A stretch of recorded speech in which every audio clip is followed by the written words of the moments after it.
Hey garden friends, AJ here. So I'm doing some periodic maintenance on this climbing rose. It's called Test des Aubervilles. I guess it's a French named rose, climbing rose, and it's a David Austin rose. And so I'm just gonna wrap up the maintenance and show you guys how I properly train a climbing rose. So as you can see, the whole point of training a climbing rose is to maintain a fan shape. So it splays out from the center on both sides. This rose I've had for the past 3 years in this spot, and it's done pretty well. It's a rugged rose. It gets full sun, both morning sun and evening sun. And I fertilize it once a year.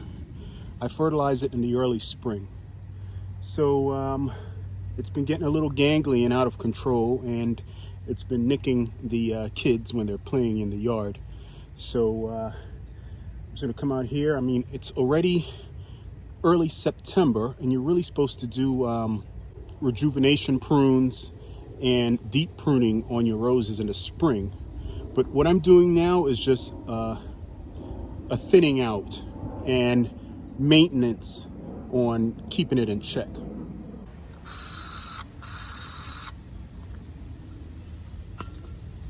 I got enough to do, then hang around and wait for you to grow up and be responsible. It's my heart.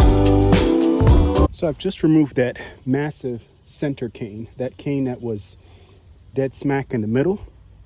It really is in an odd position, and I'm not able to really splay it out either to the left or the right.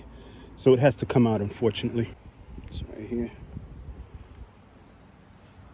And I'm pretty sure that cane was the culprit that was nicking the kids when they were passing by and playing and whatnot.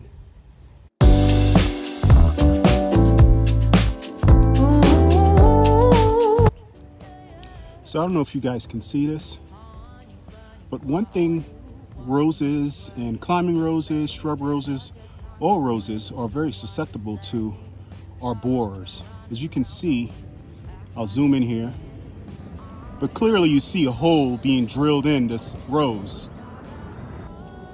So unfortunately, because we only have about 5 inches of this whippet right here, I'm gonna go ahead and take the entire thing off, because I'm certain the borers got all the way through, as you can see. So a few tidbits about the anatomy of a climbing rose. This right here is a cane. The canes come from the grafted union of the rose. All right, those are the hard and more woody looking extensions, okay, from the crown. And these right here are considered laterals. Now, right here, when I have 2 laterals coming out of the same node, I remove one of them.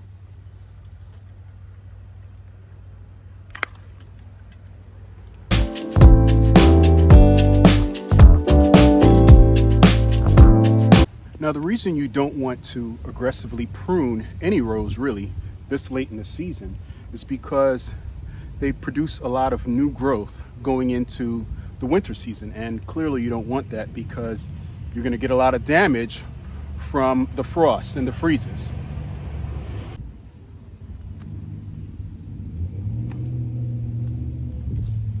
Now this whole interior right here of this rose has got to be cleaned out.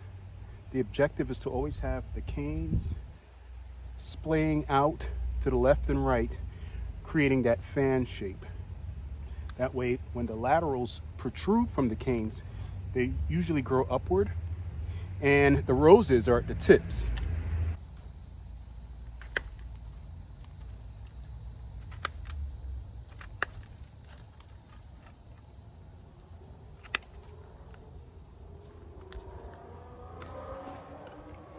See that albino frog right there on that lateral I just cut? Sorry, buddy. I tell you, frogs hang out in the darnest places. Got enough to do, then hang around and wait for you to grow up and be responsible. Here's our little friend. I'll go ahead and place him a little bit further back in the landscape. So I hold you accountable, accountable. So grow up.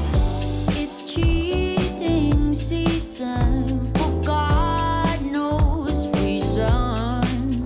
Stop making up excuses when I simply don't care. Why don't you just move away? All right, so I have a slight dilemma. This large cane right here, trying to figure out whether it's practical to bend it either left or right, because it's a pretty productive thick cane and I don't want to lose it.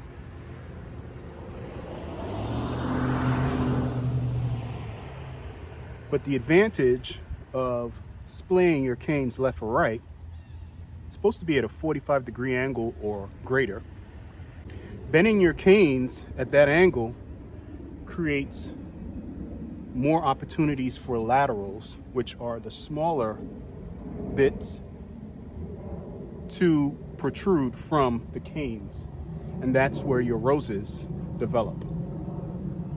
Consider right away for you to grow up, yeah, and be responsible.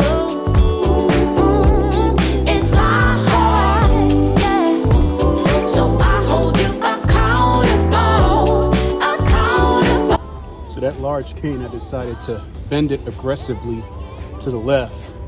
And the more aggressive your bends of your canes, the more laterals it'll produce and the more blooms you'll get. So for safety reasons, I'm gonna go ahead and cut these laterals down to about 4 or 5 inches. So now these laterals will produce small stems and the flowers will be at the tips. Kind of like here, you see this rose hip?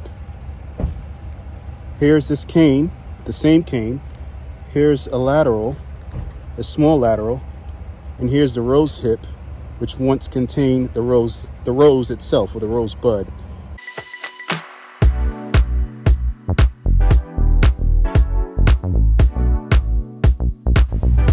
So that's it in a nutshell, my friends. A beautiful splayed out rose. It's a fan shape. Now I'm gonna just go back here and clean out the tips of the laterals. And that should wrap up this video. Peace.